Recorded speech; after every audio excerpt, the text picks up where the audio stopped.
Hello friends, welcome to my channel Sushant Chess Spice. Today we are going to discuss about how to prepare before the tournaments. If there are few days left before the tournaments, what we can do, try to make our performance somewhat better or give it a proper direction. So I have got three positions here today. This is more based on middle game training and it will help us to get some confidence before the tournament.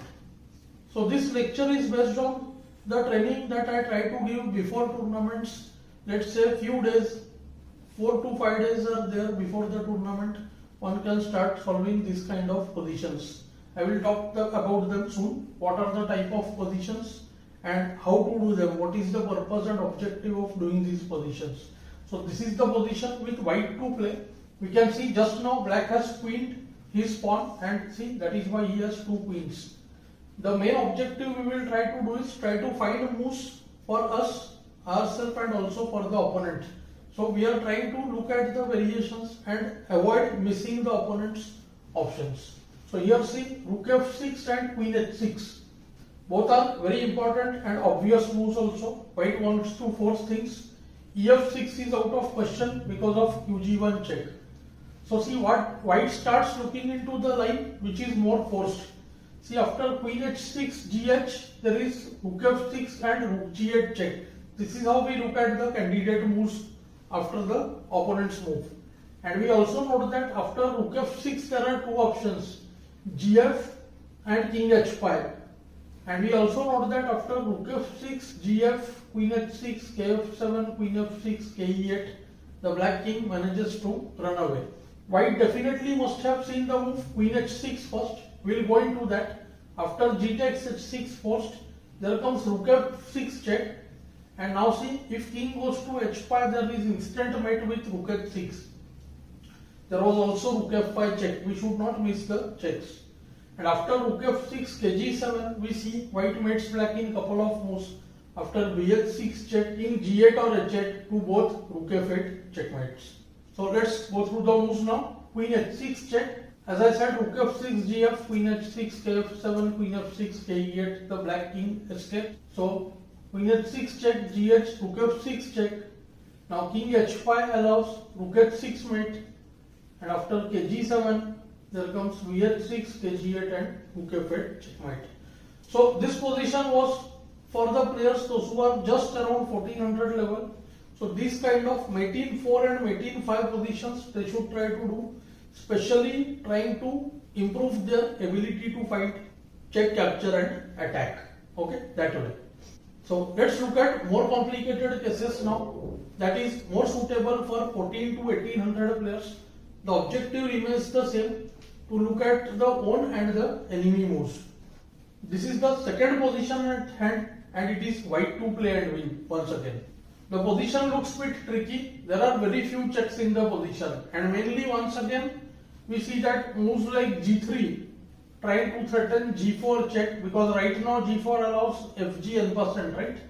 So g3 allows queen d5 check and the black queen becomes active. At least black will get a draw then.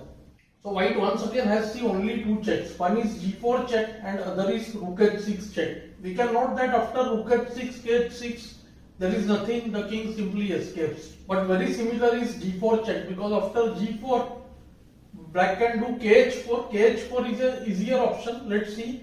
After g4, king h4, there is the good move king h2.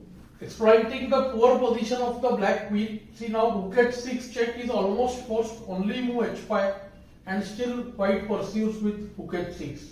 Now no defense to rook h5, even if queen takes before then rook h5 checkmate. But the main concern is the variation f takes g3 n%. And now it was necessary for white to see what happens in the other lines. Now see again there are two checks, rook h4 and rook h6. Both look really bad. But the point is that after rook h4, the idea of g4 is revealed. See fg3 has blocked the right square g3 and see after rook h4 check, if king takes h4, see rh6 mates. Very different kind of pattern, I would say, rare one. And after rook h4, g takes h4, we see a totally different line. Rook b5 check, forcing an exchange. And now see, after kg5, b6, kf4, white has the safe kg2 when the b pawn queens, or he can just go b7 also, like kf3, here 2 kg1 and b8, both win for white very easily. But of course, we can say that kg2 was a safer option, but both of them win. Let's look at the third and the last position now. So this is the position here with black to play. Black has seen very few candidate moves, but this time the options are more. We should look at qd1, qh1, qd3 and bb5 checks. So many candidate moves here, but it's very easy to choose the important one using elimination method. See, we can see after qh1, ke2, bb5, kd2, the king is quite safe. Secondly, bb5 check also allows the just ke1, when after queen h1, kd2 it's similar position. And we see that qd1 is more forced, only move qe1. So black looked at the move qd1 of course, but after qd1, qe1, what will black do? He has still 2 or 3 checks, like there is queen f3 check, there is bb5 check and there is bg2 check.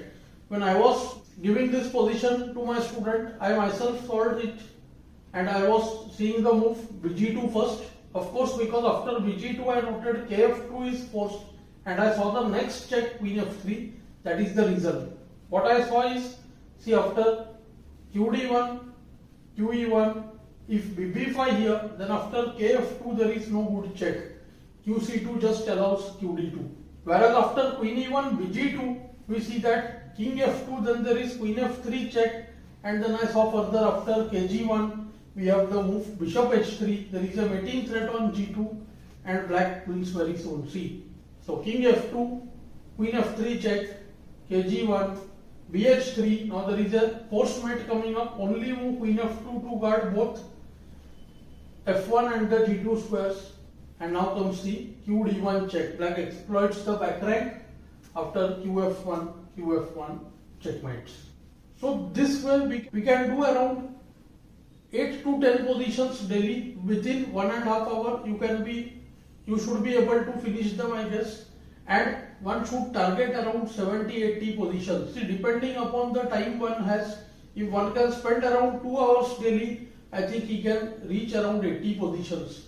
And after doing 80 such positions in 4 or 5 days, one will be definitely equipped to look at the variations and missing opponent's moves will be less frequent. At least what we will do is, one who is able to solve the positions will have more confidence during the game, and one who cannot solve all the time will know that during the game this is the objective, this is the purpose which one has to look at. So I hope you are liking these lessons. Definitely let me know in the comments below so that I can get more stuff, more positions which I covered in my lesson. Thanks for your time.